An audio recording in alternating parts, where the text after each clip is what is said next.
మన ప్రభు అయిన యేసుక్రీస్తు వారి పేరట వందనం తెలుసుకుంటున్నాను. పిల్లారా, బాగున్నారా? దేవుని యొక్క మహాకృపను బట్టి, ఆయన యొక్క ప్రేమ బట్టి మనం తిరిగి ఈ రీతిగా కలుసుకుని ఉన్నాం. అందుబట్టి మన దేవునికి నిరంతరము స్తుతులు చెల్లిద్దాం మన జీవితాంతం.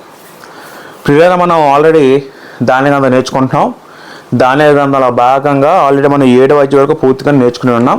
ఈరోజు ఈ ఎపిసోడ్లో మనం దాని గ్రంథం 8వ అధ్యాయము మనం నేర్చుకునే ప్రయత్నం చేద్దాం. వీలైతే దాని గ్రంథం 8వ అధ్యాయం మొత్తం కూడా నేను వివరించే ప్రయత్నం చేస్తాను. దయచేసి ఎవరైతే వీడియోస్ ఫాలో అవుతున్నారో, మన ఛానల్ ఫాలో అవుతున్నారో, దయచేసి మీరు శ్రద్ధగా ఆలకించండి. వింటున్న వాక్యం మీరు కూడా మరొక షేర్ చేసే ప్రయత్నం చేయండి. ఎంతో విలువైన సమాచారం మనం నేర్చుకుంటున్నాం కాబట్టి ఆ మాటలు మీరు నేర్చుకోండి, మరొకరికి వినిపించే ప్రయత్నం చేయండి. అది కూడా ఒక సువార్తలో భాగమే. మన వినడం మాత్రం కాకుండా మరొకరికి చేరవేస్తే దేవుని వాక్యాన్ని ఆ విధంగా కూడా మనం దేవుని సువార్త విస్తరణలో మన పాత్ర కూడా ఉంటుందని దయచేసి ఈ విషయం మీరు గమనించగలరు. పిల్లలు, మనం ఒకసారి జ్ఞాపకం చేసుకుందాం. దాని గ్రంథం 7వ అధ్యాయం మనం పూర్తిగా నేర్చుకున్నాం. ఆఖరి ఎపిసోడ్ మనం ఏం నేర్చుకున్నామంటే, మహోన్నత పరిశుద్ధుల రాజ్యం వెళ్తారో నిరంతరం విషయం ఆలోచించాం. అంటే ఆ కాలంలో ప్రపంచం వెళ్తున్న 4 సామ్రాజ్య నేతలు మనం చూసాం. వాళ్ళందరూ ఎలా కనబడుతున్నారంటే, మేమే నిరంతరం ఉండే నాయకులుగా రాజులు కనబడుతున్నారు. కానీ దేని వాక్యం ఏం సెలవుస్తుంది స్పష్టంగా, వాళ్ళ రాజ్యం అంతమైపోద్ది, మరొక రాజ్యం రాబోతుంది, దేవుని రాజ్యము. ఆ దేవుని రాజ్యం అది నిత్యం ఉండే శాశ్వతమైన రాజ్యము, దాంట్లో చేరేవారు నిత్యము వాళ్ళు కూడా రాజ్యం వెళ్తారనే గ్రంథం బట్టి మనం ఆలోచించాం. డొమిషియన్ ఏ విధంగా చక్రవర్తి రోమ చక్రవర్తి ఏ విధంగా క్రైస్తవులను హింసిస్తాడో ముందే ప్రవచనము దేవుడు దానిలో రాయించాడు. ఎన్నో 100 సంవత్సరాల ముందే దేవుడు ముందే రాయించాడు. అది ఖచ్చితంగా నెరవేర్చబడ్డాయి క్రీస్తు శకం. రైట్, ప్రియగా మనం 8వ అధ్యాయంకి వెళ్ళిపోదామండి. 8వ అధ్యాయం ఆలోచిద్దాం. రాజు యొక్క బెల్షస్సరు ప్రభుత్వము 3వ సంవత్సరం ముందు దానియేలును నాకు మొదటి కలిగిన దర్శనము కాక మరొక దర్శనము కలిగాను. రైట్, ప్రియగా మనం మొదట ఆలోచిస్తే ఇక్కడ వచనం ఏం చెప్తుందంటే, రాజుకు బెల్షస్సరు ప్రభుత్వం 3వ సంవత్సరం ముందు. వాస్తవానికి 7వ అధ్యాయం చదువుకున్నప్పుడు 7వ అధ్యాయంలో కలిగిన దర్శనం అనేది బెల్షస్సరు పరిపాలన మొదటి సంవత్సరంలో జరిగాయి. ఇంతకుముందు మనం ఆలోచించాం. అంటే క్రీస్తు పూర్వము 553లో రాయబడ్డది మనం ఇంతకుముందు ఆలోచించాం. ఇది మరి 8వ అధ్యాయంలో రాయబడిన దర్శనం అనేది అది బెల్షస్సరు యొక్క 3వ సంవత్సరం పదం రాయబడింది. కాబట్టి 3వ సంవత్సరం అంటే అర్థం ఏంటంటే, అది ఇంచుమించు క్రీస్తు పూర్వము 551 నుంచి 550 ఈ బిలో ఈ మధ్య సంవత్సరంలో జరిగిన దర్శనం అని. మరి అప్పుడు ఇంచుమించు దానియేలు గారికి వయసు ఎంత ఉండొచ్చు అంటే, ఆయనకి రామారామిగా 75 సంవత్సరాలు ఉండొచ్చండి. ఆయనకి రామారామిగా ఒక 75 సంవత్సరాలు ఉండొచ్చండి. 70 సంవత్సరాలు ఉన్నప్పుడు దానియేలు గారికి దర్శనం కలిగింది. ఇది 2వ దర్శనం. 7వ అధ్యాయంలో కలిగిన దర్శనం అది మొదటి దర్శనం అయితే, 2వ దర్శనము బెల్షస్సరు 3వ పరిపాలనలో ఆయనకి కలగడం జరిగింది.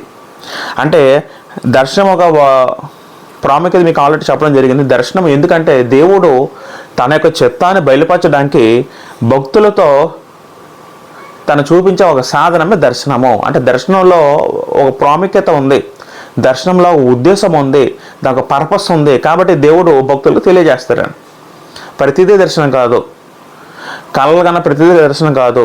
దర్శనంలో అది తెలుస్తుంది, మనిషికి తెలుస్తుంది, దేవుడికి తెలుస్తుంది, దానికి పర్పస్ ఉంటే విషయం మనం ప్రతి ఒక్కరు అర్థం చేసుకోవాలి. 2వ ఆలోచిస్తాం ప్రియులారా, నేను దర్శనము చూచుచుంటిని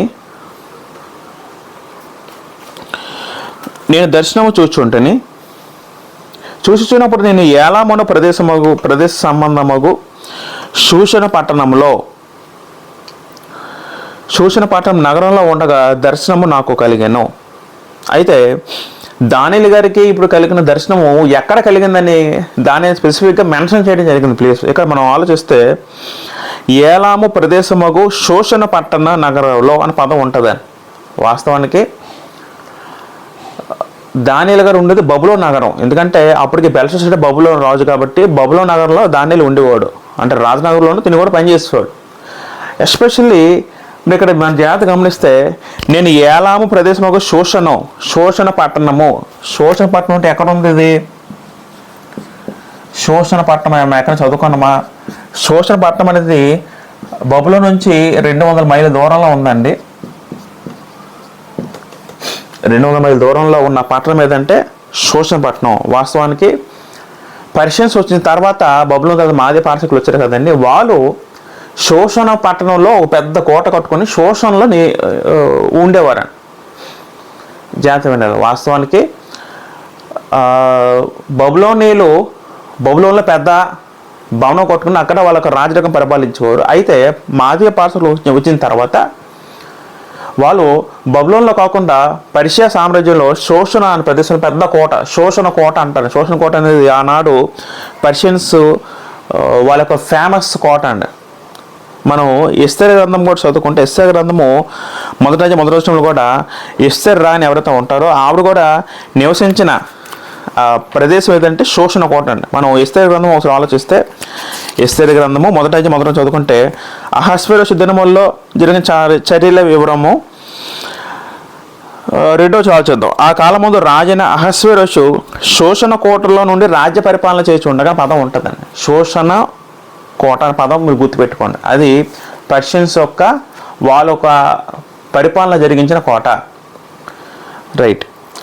కాబట్టి ఆ శోషణ కోటలో ఇక్కడ నాకు దర్శనం వచ్చిందని ఇక్కడ దాని దగ్గర చెప్పడం జరుగుతుందని ఇక్కడ ఆలోచిద్దాం. ఇంకా దర్శనం నాకు కలిగను, నేను ఓలయ్యను నది పక్కన ఉన్నట్టు నాకు దర్శనం కలిగను. ఇక్కడ ఓలయ్యనే ఒక పదం ఉంది, నది ఉంది. వాస్తవానికి అది 900 అడుగులు వెడల్పు కలిగిన ఒక కృత్రిమ, దాని ఏమంటారండి అంటే నది అంటే అది సాధారణంగా ఏర్పడిన నది అయితే కాదు, అది ఏర్పాటు చేసిన నీటి కాలువ అని అర్థం చేసుకోండి. నీటి కాలువ, ఒక పెద్ద నీటి కాలువ. ఆ నది పక్కన ఉన్నట్టు నాకు దర్శనం కలిగిన. ఇక్కడ వాస్తవం జాగ్రత్త గమనిస్తే నది పక్కన ఉన్నట్టు అంటే అర్థం ఏంటంటే దానియేలు శరీరము బబులోన్లో ఉంది, కానీ ఆయన ఒక ఆత్మను మట్టుకు అక్కడికి వెళ్ళి చూస్తున్నట్టండి. మీకు పాయింట్ అర్థమవుతుందా? ప్రకటన గ్రంథం మొదటి అధ్యాయంలో కూడా ఆత్మవశుడిని అనే పదం వాడతాడు యోహాను. అంటే శరీరం అక్కడ ఉంది కానీ ఆత్మ మట్టుకు ఆత్మ ఒకతే, పరిశుద్ధాత్ముడు ఆత్మను తీసుకెళ్ళి దర్శనాలు చూసే విధంగా ప్రేరేపించాడు. అదేవిధంగా ఈ సిచ్యువేషన్లో కూడా దానియేలు గారు శరీరం ఎక్కడ ఉంది కానీ తన ఆత్మ మట్టుకు శోషణ ప్రదేశంలోకి వెళ్ళి అక్కడ ఆ దర్శనము తను చూస్తున్నట్టు మనం అర్థం చేసుకోవచ్చు, రైట్. ఇప్పుడు దానియేలు గారికి ఆ దర్శనం ఏంటో మనం ఆలోచిస్తాం. నేను ఓలై నది పక్కన ఉన్న నా దర్శనం కలిగాను. ఇప్పుడు శోషణ కోటలో ఆ కోట దగ్గర ఓలయ నది పక్కన ఉన్నట్టు ఒక నది పక్కన ఉన్నాడు. ఆలోచించండి, నది పక్కన ఉన్నాడు. అప్పుడు తనకి దర్శనము వచ్చింది దానియేలు గారికి. ఇప్పుడు దర్శనం ఏది వచ్చిందో మనం ఇప్పుడు దాన్ని ఆలోచించుకొని వద్దాం. నేను కన్నులెత్తి చూడగా ఒక పొట్టేలు ఆ నది ప్రక్కన నిలిచి ఉండెను. అయితే దర్శనంలో ఏముందంటే దానియేలు గారికి ఇది నది అయితే ఈ నది పక్కన ఒక పొట్టేలు ఉందటండి.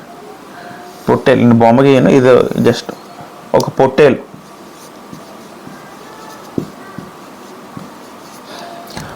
దీన్ని ఇంగ్లీష్లో ది ర్యామ్ అన్నారండి, RIM ర్యామ్. ఒక పొట్టేలు ఆ నది పక్కన నిలిచుండెను. దానికి 2 కొమ్ములు, అవి కొమ్ములు ఎత్తైనవి కానీ ఒకటి రెండవ దానికంటే ఎత్తుగా ఉండెను. ఎత్తుగలది దానికి తర్వాత మొలిచినది. అయితే ఒక పొట్టేలు కనబడేది. పొట్టేలు అంటే అర్థం ఏంటండి? సాధారణంగా మనం చూస్తూ ఉంటాం మేకల్లో గొర్రెల్లో కొంత బాగా బలిష్టంగా ఉన్నవి, అంటే వాటికి కొమ్ములు ఇలా మెలిదిరిగా ఉంటాయండి, అంటే బలంగా ఉన్నవి, స్ట్రాంగ్గా ఉన్నవి మనకు తెలుసు పొట్టేలు అంటే. వాస్తవానికి ఇది గొర్రెల్లోని కొంచెం హార్డ్గా స్ట్రాంగ్గా ఉన్న బలవంతమైన గొర్రె అనుకోండి, ఎస్పెషల్లీ ఈ సందర్భంలో పొట్టేలు. ఒక పొట్టేలు కనబడిందటండి దానియేలు గారికి, నది పక్కన కనబడిందటండి. అయితే అది నది పక్కన నిలిచి ఉండడం. దానికి 2 కొమ్ములు, ఆ కొమ్ములు ఎత్తైనవి కానీ ఒకటి రెండవ దానికంటే ఎత్తుగా ఉండేను. ఎత్తుగలది దానికి తర్వాత మొలిచినది. 2 కొమ్ములు ఉన్నాయట. ఒక కొమ్ము ఏమో ఎత్తు తక్కువ, ఒక కొమ్మేమో ఎత్తు ఎక్కువ. ఎత్తుగలది దాని తర్వాత మొలిచినది గ్రంథం చెప్తుంది. మనం ఆలోచించాం. వాస్తవానికి ఇక చెప్పబోతున్న పొట్టేలు దేనికి సంబంధించింది? ఇదేనా భౌతిక జంతువుకు సంబంధించిందంటే భౌతిక జంతువుకు సంబంధించింది కాదు. దేవుడు మన ఇంతకుముందు కూడా 7 అధ్యాయంలో ఆలోచించాం. 4 మిక్కిలి క్రూర జంతువులు అంటే అర్థం ఏంటంటే దేవుడు లోకాన్ని పరిపాలించే అన్య రాజులను సూచించడానికి జంతువుల్లో దేవుడు వాడుకున్నాడు అలంకార రూపంలో. అదేవిధంగా ఇక్కడ కూడా దేవుడు అన్య రాజులను సూచించడానికి పదప్రయోగంగా పొట్టేలు అనే పదం వాడడం జరిగింది. అయితే ఈ పొట్టేలు అనే పదము ఎవరికి సంబంధించింది? ఎవరికి వచ్చి ఈ మాట దేవుడు రాయించాడు అనుకుంటే అసలు ఆలోచిస్తే మనం అదే అధ్యాయంలోనే మనకు స్పష్టత వచ్చేసిందండి. అంటే ఎవరి గురించి వ్రాయబడిందో దేవుడు ముందే చెప్పాడు. దానియేలు గ్రంథము 8వ అధ్యాయం 20 చదువుకుంటే 20, నీవు చూచిన 2 కొమ్ములు గల పొట్టేలు ఉన్నదే అది మాదీయులకయో పారసీలకయో రాజులను సూచించున్నది. కాబట్టి పొట్టేలు మాదీయ పార్శిక సామ్రాజ్యం అయితే పొట్టేలు కొన్ని కొమ్ములు మాదీయ పార్శిక రాజులు సూచించున్నదని గ్రంథం స్పష్టంగా చెప్తుంది. కాబట్టి ఇంకే సమస్య లేదండి. గ్రంథం చెప్పినప్పుడు మనం దానికి ఓబే అయిపోవచ్చు. గ్రంథం చెప్పకపోతే మనం దాన్ని ఆలోచించాలి అది దీనికి సంబంధించినది. ఇది రెండు కూడా ఇది మాదీయుల రాజు,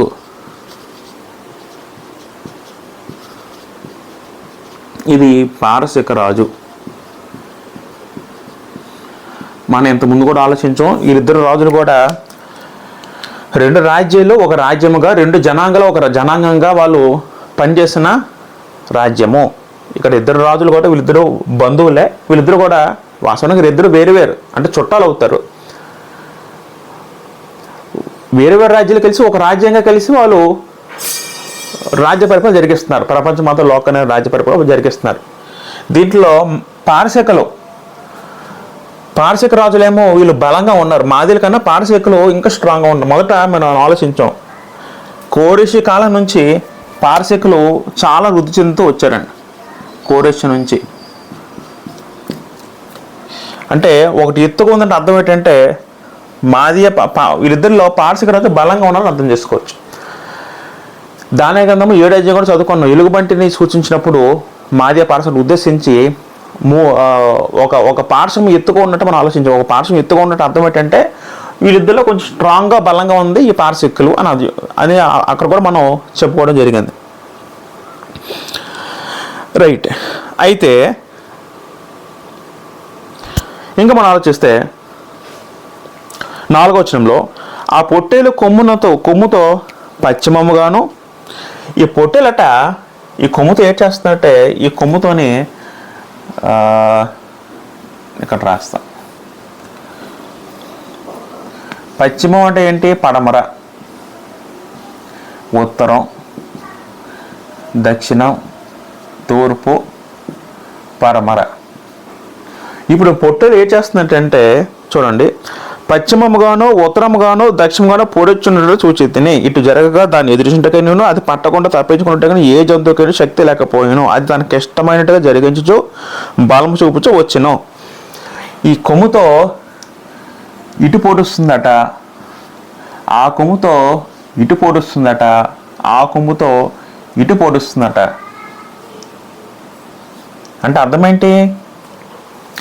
ఇక్కడ ఇది భూమి అనుకుంటే భూమి యొక్క నలుదిశలో అనుకుంటే భూమికి నలుదిశల్లో తన కొమ్ములతో పొట్టడం అర్థం ఏంటంటే ప్రియులారా, ఇటువైపు ఉన్న సామ్రాజ్యాలన్నీ జయిస్తూ ఉంది, ఇటువైపు ఉన్న రాజ్యాలన్నీ జయిస్తూ ఉంది, ఇటువైపు ఉన్న రాజ్యాలన్నీ జయించుకుంటూ వెళ్తుంది. బలం చూపుతూ రాజ్యాన్ని జయిస్తూ వెళ్ళడాన్ని తన కొమ్ముతో పొడడం అన్న పదం ప్రయోగం వాడారండి.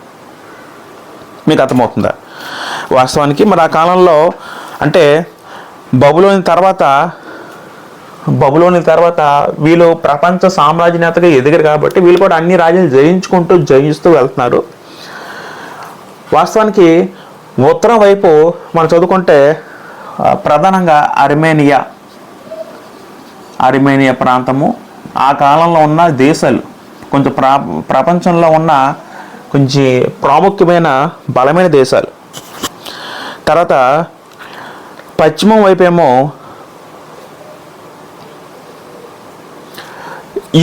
దక్షిణ వైపేమో ఈజిప్టు, ఇథియోపియా,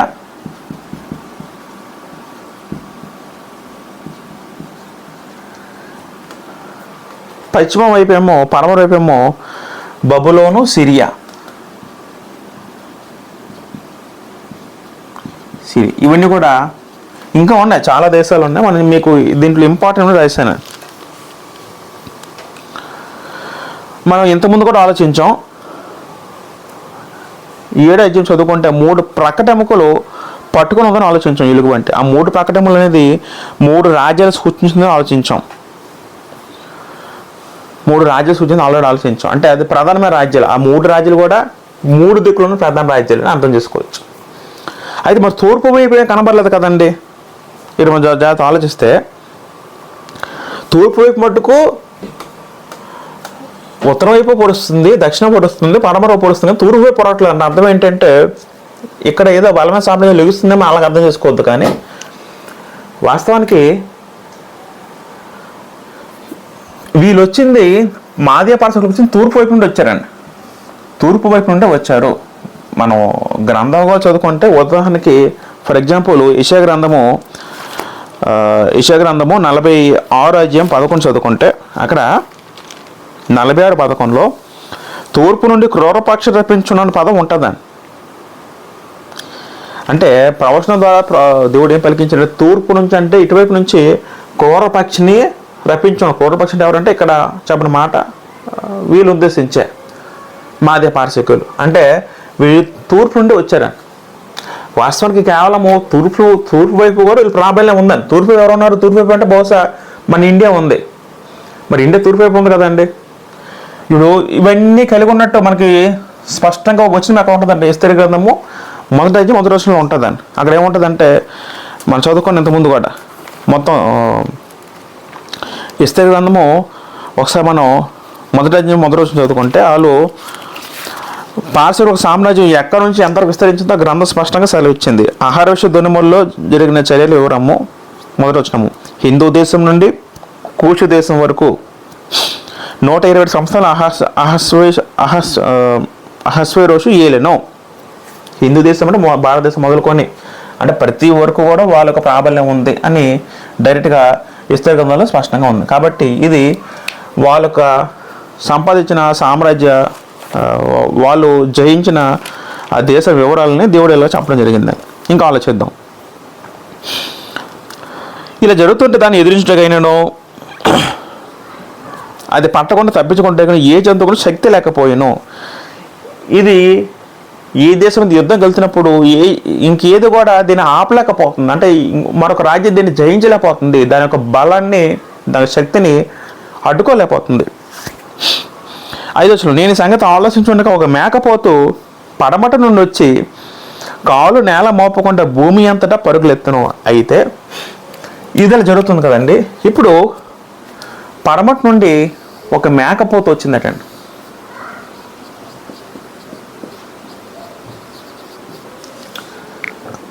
మేకలలో బలిష్టమైనది, దాన్ని మేకపోతు అంటారు. పడమట నుండి వచ్చిందట. పడమట అంటే ఈ దిశ, ఇదే కదా పడమట. ఇటు నుంచి ఒక మేకపోతు వచ్చిందట. ఇది వచ్చి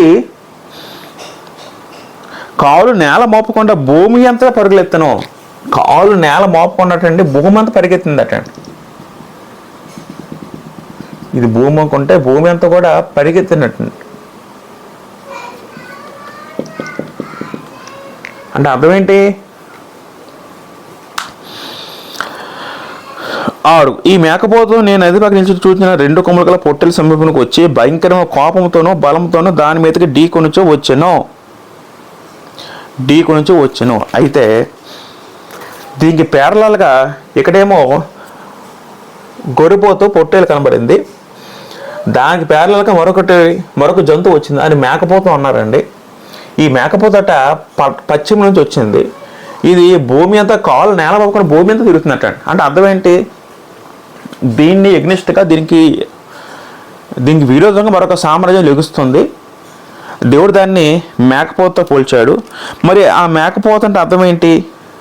ఈ మేకపోత కూడా దేవుని గ్రంథం మనకు స్పష్టంగా చెప్పింది. 8వ అధ్యాయము 21 చదువుకుంటే బొచ్చుగల మేకపోతు గ్రీకుల రాజు అంటే అర్థం ఏంటి? వీళ్ళు గ్రీకులు అండి. గ్రీకుల రాజులు మేకపోతుని దేవుడు చెప్పడం జరిగిందండి.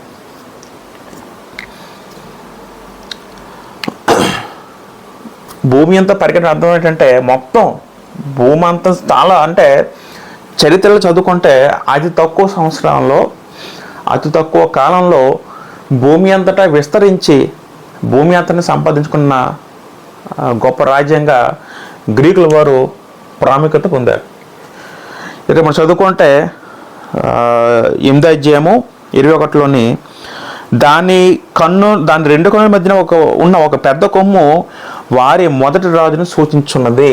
ఈ మేకపోతుకి ఒక కొమ్ము ఉన్నట, మధ్యలో నేను ఇక్కడ రాస్తాను. ఈ కొమ్ము ఎవరంటే పెద్ద కొమ్ము. ఈ కొమ్ము ఎవరంటే అలెగ్జాండర్.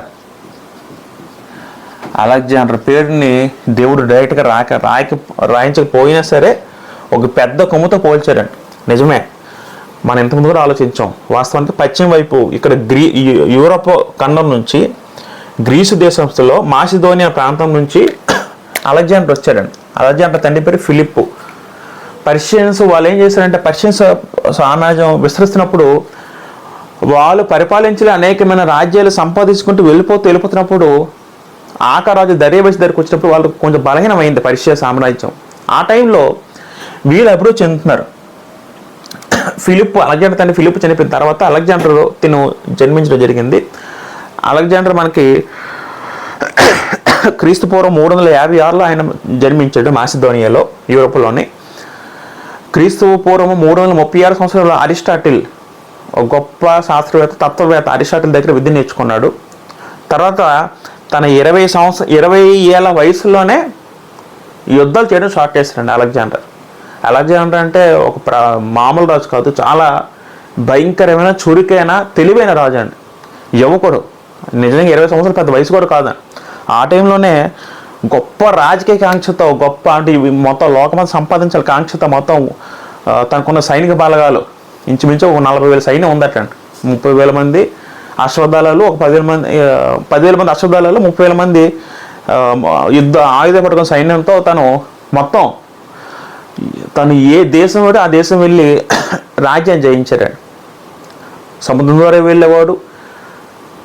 తనకి పెద్ద అంటే నౌక లేకపోయినా సరే ఉన్న వనరులు వాడుకొని ఉన్న వనరులతోనే ప్రతి రాజ్యం జయించి అక్కడ సొమ్మును కొల్లగొట్టి అలా ప్రతిదీ జయిస్తూ వెళ్ళాడట. అలాగ చాలా గొప్ప సామ్రాజ్య నేతగా ఎదిగాడు అలెగ్జాండర్. భారతదేశం కూడా వచ్చాడు, భారతదేశం కూడా యుద్ధం జరిగించాడు.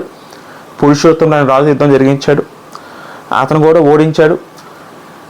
మళ్ళీ తిరిగి వెళ్ళిపోయి బబులోన్లో తిరిగి ఉన్నప్పుడు క్రీస్తు పూర్వము 323లో క్రీస్తు పూర్వము 323లో ఒక జ్వరం బారిన పనిపోయి చనిపోయాడు అలెగ్జాండర్. అప్పటికి లోకమంతా జయించాడు, లోకమంతా సంపాదించుకొని ఆఖరి ఒక జ్వరం, ఒక వైరల్ ఫీవర్తో ఆయన చనిపోవడం జరిగింది. అలెగ్జాండర్ అంత గొప్ప రాజు కూడా వైరల్ ఫీవర్తో చనిపోవడం జరిగింది. క్రీస్తు పూర్వం 323లో బబుల్ నగరంలో తను చనిపోవడం జరిగింది. వాస్తవానికి మనకి అలెగ్జాండర్ కథ చూస్తే మనకి ఏం గుర్తొస్తుంది, లోకసోతలు చెప్పినట్టు ఒక ధనవంతుడు లోకమంతా అన్నీ సంపాదించుకుని నా ప్రాణంతో ప్రాణమో తినుమో త్రాగుమో సుఖించుమో అన్నట్టు తిని కూడా అన్ని సంపాదించుకుంటే ఏ సుఖం లేదు. ఆఖరికి అన్ని సంపాదించుకుని సార్ ఆఖరికి వెళ్ళిపోయినప్పుడు ఉట్టి చేతులతో వెళ్ళిపోయాడు. తను చనిపోయినప్పుడు కూడా నా చేతిలో బయట పెట్టి సమాధి నుంచి మీరు ఊరిగించని చెప్పడం జరిగిందని. అంటే దేని సూచికంటే నేనేం తీసుకురాలేదు, ఏమి తీసుకుని పోలేదని చెప్పని తన కింద వాళ్ళతో చెప్పడం జరిగింది. అలాంటి గొప్ప రాజు ఆఖరికి అతి తక్కువ వయసులో చనిపోవడం జరిగింది. ఎందుకంటే ఎక్కువ మరి బహుశా తన బాడీ కూడా అలిసిపోయి ఉండొచ్చేమో. యుద్ధాలు అలా కంటిన్యూస్గా వద్దాలండి, ఒక కంటిన్యూస్ 10 ఏళ్ళ పాటు ఎడతెరిపిన యుద్ధాల వల్ల మరి బహుశా శరీరం సహకరించక మరి ఆ వ్యక్తి చనిపోయి ఉండొచ్చు. ఆ విధంగా గొప్ప రాజు అతి తక్కువ కాలం మరణించడం జరిగింది. మీరు పేర్ల ఒకసారి పోల్చుకుంటే యేసుక్రీస్తు వారికి దీనికి సమాంతర పోలికలు ఉంటాయి. ఆనాడు అలెగ్జాండర్ లోకానికి రాజుగా ఎదిగాడు, భౌతిక రాజుగా ఎదిగాడు. యేసుక్రీస్తు వారు కూడా 33 సంవత్సరాలు, అంటే ఇద్దరు ఒకే ఏజ్ గ్రూప్లో చనిపోయారండి. యేసుక్రీస్తు వారు 33 సంవత్సరాల కాలం చనిపోయాడు, అలెగ్జాండర్ 33 సంవత్సరాల కాలం చనిపోయాడు. ఈయన గొప్ప రాజుగా పేరు పొందాడు. ఇప్పుడు యేసుక్రీస్తు వారు గొప్ప రాజు నిజంగా ఇప్పటికీ కూడా ఆయన ఆత్మ సంబంధం రాజుగా పేరు పొందారు యేసుక్రీస్తు వారు. యేసుక్రీస్తు వారు చనిపోయి కూడా తిరిగి బ్రతికాడు. అలెగ్జాండర్ తిరిగి చనిపోయి తిరిగి బ్రతకలేదని. అది తేడా. యేసుక్రీస్తు వారు మరణాన్ని జయించాడు, అలెగ్జాండర్ మరణాన్ని జయించలేకపోయాడు. రైట్, తర్వాత మనం ఆలోచిద్దాం ప్రియులారా.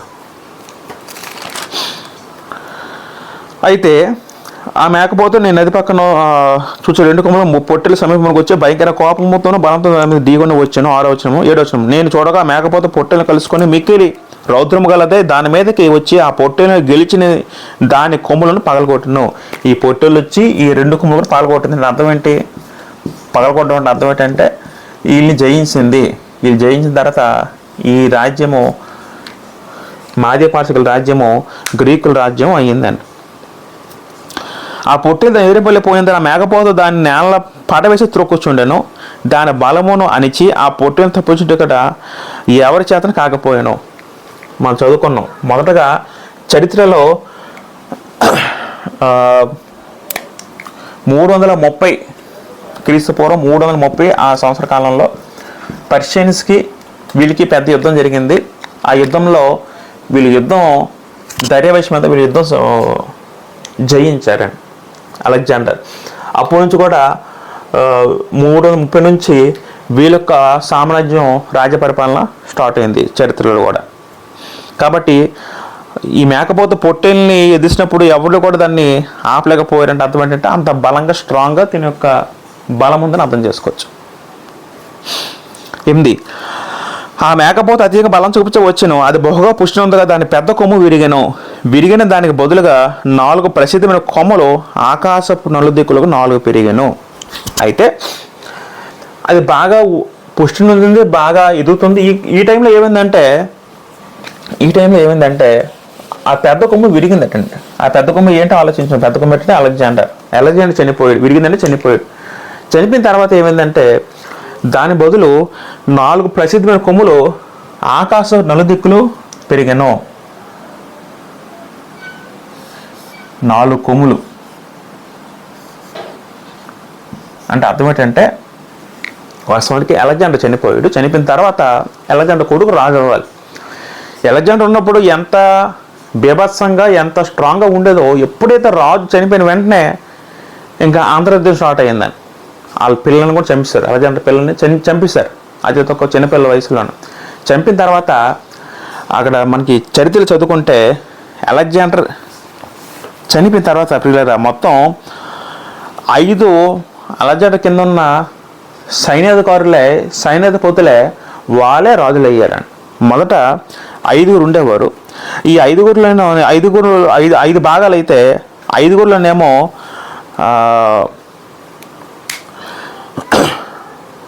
5 రాజ్యాలు అయితే 5 రాజ్యాల్లో అంటే ఒక్కొక్కరు వీళ్ళు 5 ఏం చేశారంటే ఒక్కొక్క రాజ్య భాగం తీసుకున్నారు. అయితే వీరిలో యాంటిగోనస్ అనే వ్యక్తి తిను కూడా ఒక సైన్యాధిపతి అయితే ఆ వ్యక్తి తర్వాత చనిపోవడం జరిగింది. ఈ 5లో ఈ వ్యక్తి చనిపోయిన మొత్తం 4 మిగిలారండి. మీ పాయింట్ అర్థమవుతుందండి. అలెగ్జాండర్ ఉండేవాడు. అలెగ్జాండర్ తర్వాత ఏమైందంటే అలెగ్జాండర్ కొడుకు రాజు అవ్వాలి కానీ తన కొడుకు రాజు అవ్వని కొడుకుని చంపేశారు. చంపిన తర్వాత అలెగ్జాండర్ కిందన పనిచేస్తున్న 4 సైన్యాధికారులు మొత్తం మీద 5 సైన్యాధికారులు అయితే 5 ఒకరు చనిపోయాడు. మొత్తం మీద 4 సైన్యాధికారులు రాజు అయ్యారండి. 4 సైన్యాధిపతులే అంటే కాలం వాళ్ళ సైన్యాధిపతులే రాజులు అయ్యారండి. అంతవరకు ఉన్న ఒకే రాజు కాకుండా 4 రాజులు అయ్యారండి. అలాగే వీళ్ళందరూ కూడా ఒక్కొక్క భాగాన్ని అంటే భూమి చూసుకుంటే మొత్తం 4 దిశలో ఉన్న రాజ్యాలను ఒక్కొక్క కొమ్ము అనుకుంటే ఒక్కొక్కరు ఒక్కొక్క రాజ్యాన్ని ఒక్కొక్క సైడు భాగం తీసుకున్నారండి. వాళ్ళ పేర్లు రాస్తాను నేను.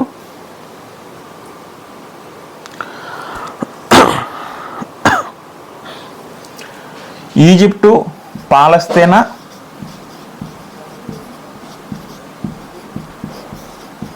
ఈ దక్షిణ భాగం అంతా కూడా టాలమీ అనే రాజు పరిపాలించాడు. తర్వాత మనం ఆలోచిస్తే ఇంకా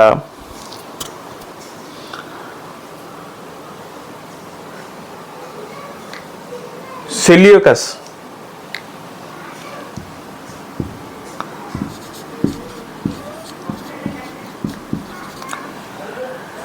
మాసిదోనియా, గ్రీసు యూరప్ సైడ్ అంతా కూడా ఈ క్యాసాండ్రా అనే వ్యక్తి పరిపాలించాడు. తర్వాత సెల్యూకస్ రైట్ సైడ్ ఉన్న అంతా కూడా సిరియా, ఇండియా, బబులోను ఇటు సైడ్ ఈ మధ్య ప్రాంతం తూర్పు సైడ్ అంతా కూడా సెల్యూకస్ అని రాజు పరిపాలించాడు.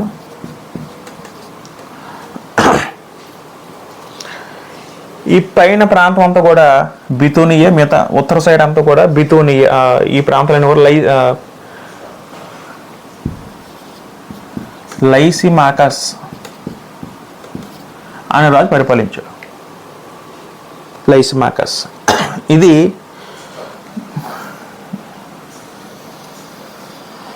ఎప్పుడంటే గ్రీకు అలెగ్జాండర్ చనిపోయిన తర్వాత జరిగిన సంఘటన.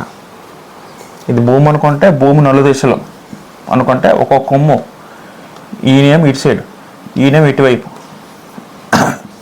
ఈ నలుగురు పరిపాలన కొనసాగించారు. ఇది నిజంగా జరిగింది. దేవుడు ముందే రాయించాడు 100 సంవత్సరాల ముందే.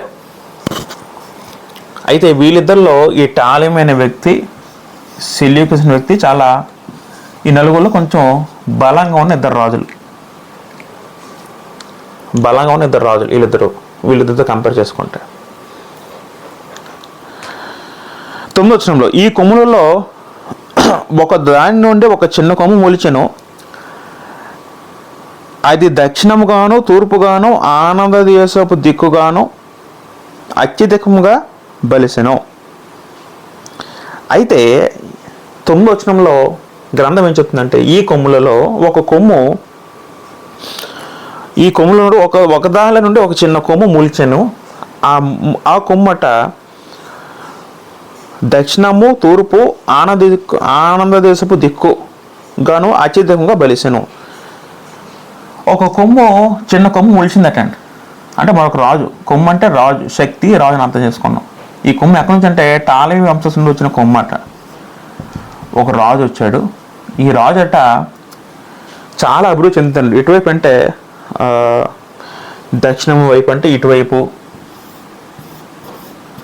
తర్వాత తూర్పు వైపు,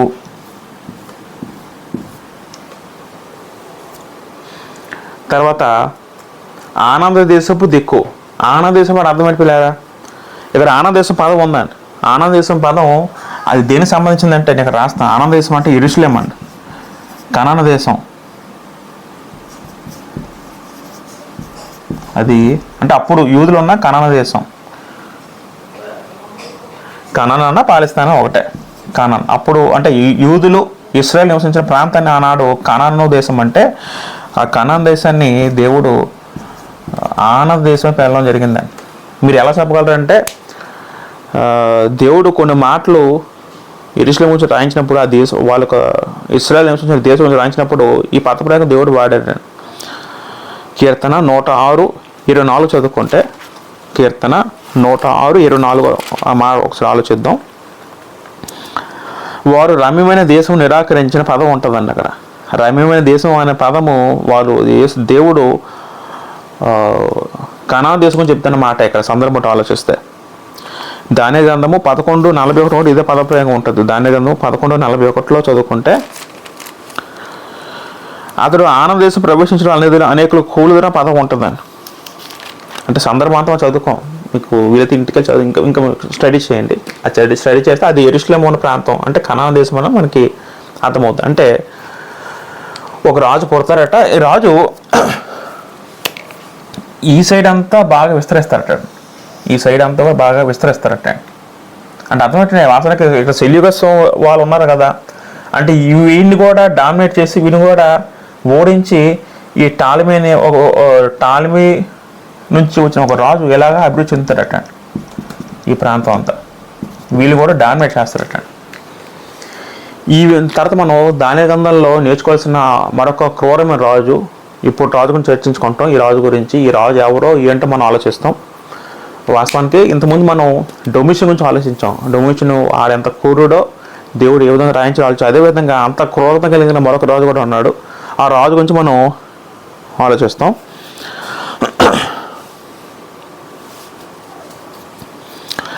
అయితే ఇప్పుడు మనం ఆలోచిస్తే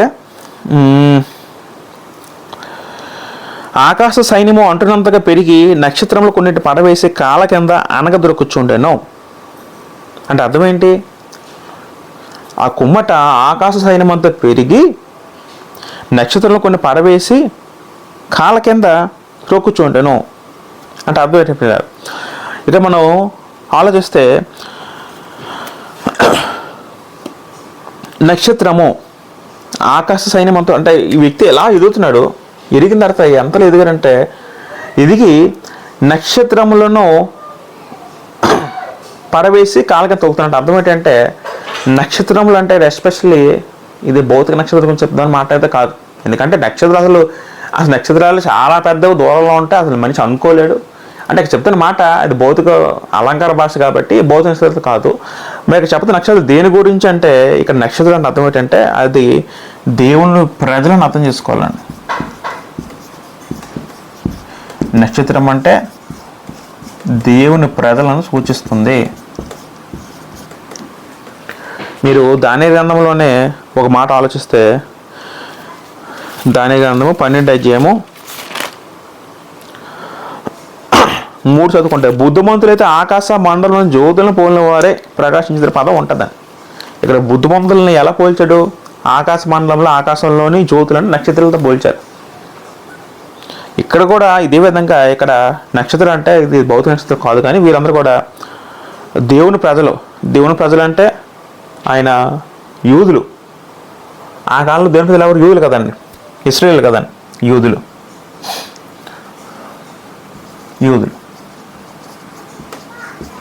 అండ్ అర్థం ఏంటంటే ఈ వ్యక్తి పెరిగి నక్షత్రాలు పడగొట్టి అన్నదం అర్థం ఏంటంటే ఈ రాజట ఇలా పెరిగి ఈ దేవుని ప్రజల్ని అణిచివేస్తాడట, దేవుని ప్రజల్ని హింస గురి చేస్తాడట.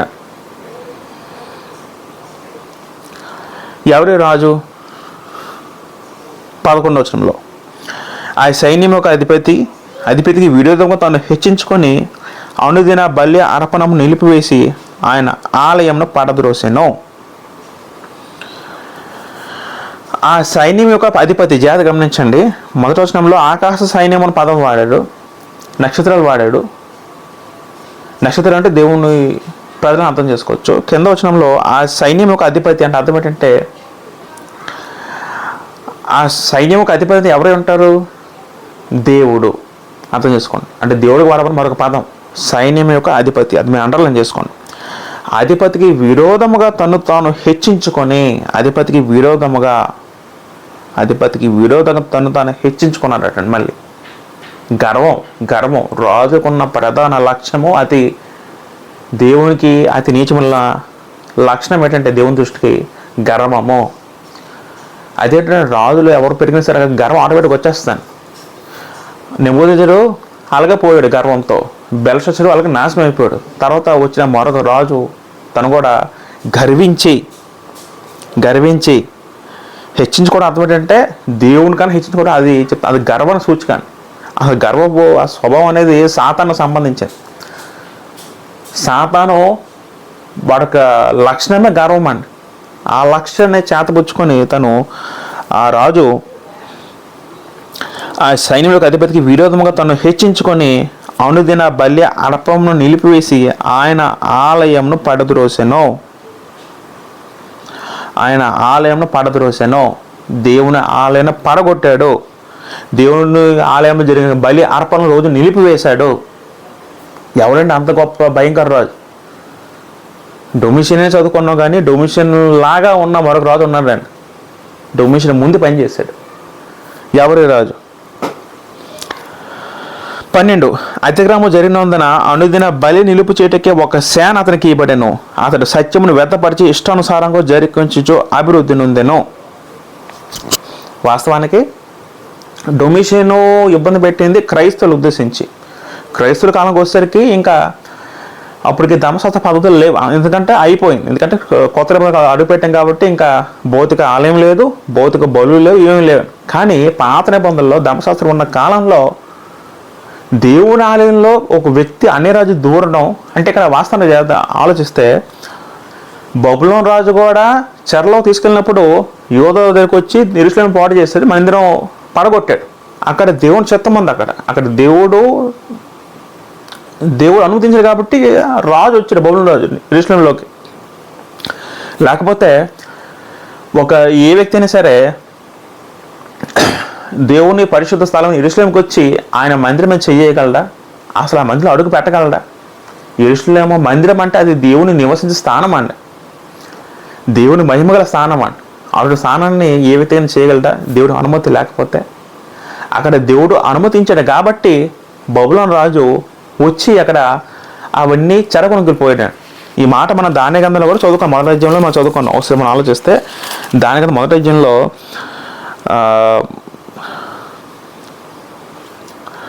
2వ చదువుకుంటా, ప్రభువు యోధారాజుకు యెహోయాకీమును దేవుని మందిర చేసే ఉపకరణంలో ఆ రాజు చేతి అప్పగించాడు దేవుడు అప్పగించాడు కాబట్టి బబులోను రాజు నెబుకద్నెజరు వచ్చి తను ఉపకరణాలు పట్టుకెళ్ళాడు, మందిరంలో అన్ని పడదోసాడు, ఆలయం నాశనం చేశాడు. అంత శక్తి, అంత తెగింపు ఆడు చేశాడంటే రాజు నెబుకద్నెజరు అక్కడ దేవుడు అనుమతించాడు. కానీ దేవుడు అనుమతి లేకుండా, దేవుని పర్మిషన్ లేకుండా తను తాను హెచ్చించుకుని ఒక రాజు ఉన్నాడు చరిత్రలో. వాడు దేవుని మందిరంలో దూరి అనుదిన బలులు నిలిపివేసి, తర్వాత మనం ఇంకా ఆలోచిస్తే ఆలయం పడదోసి 12 అతిక్రమం జరిగినందుకు అనుదిన బలి నిలిపించడం ఒక సేన అతనికి ఇవ్వబడెను.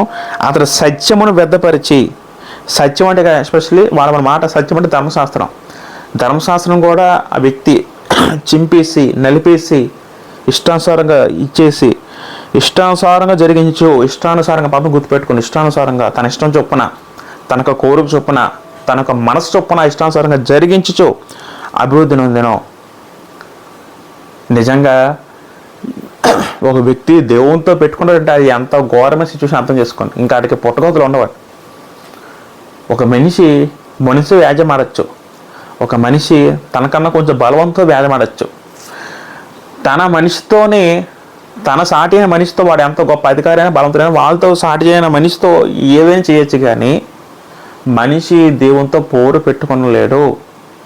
దేవుడు అంటే మహోన్నతుడు. అటువంటి మహోన్నతుడికి ఎదురుగా ఒక రాజు బయలుదేరాడు ధర్మశాస్త్ర కాలంలో. ధర్మశాస్త్ర తర్వాత కాలంలో డొమిషన్ వచ్చాడు, ధర్మశాస్త్ర ముందు కాలంలో ఒక రాజు బయలుదేరాడు. ఈ రాజు ఎవడో, చరిత్రలో ఈ రాజు ఎవడో, అప్పుడు ఏం జరిగిందో, వాడి యొక్క తీర్పు ఎలా ఉంటుందో, దేవునికి ఉగ్రత వాడు ఎలా చూశాడో, అసలు ఏం జరిగిందో ఇంకా స్పష్టంగా మనం ప్రభు చిత్తమైతే వచ్చే ఎపిసోడ్లో తెలుసుకుందాం. దయచేసి వచ్చే ఎపిసోడ్లో ఎవరు మిస్ అవ్వద్దు. ఈ 8 అధ్యాయులు చెప్పబడిన మరొక రాజు ఎవరైతే ఉన్నాడో, క్రూరమైన రాజు, వాడి గురించి మనం ఆలోచిస్తాం. వాడు ఎంత క్రూరుడో, ఎంత భయంకరుడో, వాడు యొక్క మరి దేవుడి యొక్క ఉగ్రత ఆడ మీద ఎంత భయంకరంగా ఉంటుందో మనం వచ్చే ఎపిసోడ్లో మనం మొత్తం డీప్గా మనం విశ్లేషిద్దాం. ఇంతవరకు వాక్యం ఓపికగా విన్న సహోదరులతో మరొకసారి నాకు వందనం తెలియజేసుకుంటూ, వింటున్న వాక్యం మీరు కూడా మరొకరికి షేర్ చేసే ప్రయత్నం చేయండి. ప్రభు చిత్తమైతే మనం మరొక ఎపిసోడ్లో మనం అందరం కలుద్దాం. అందరికీ వందనాలు.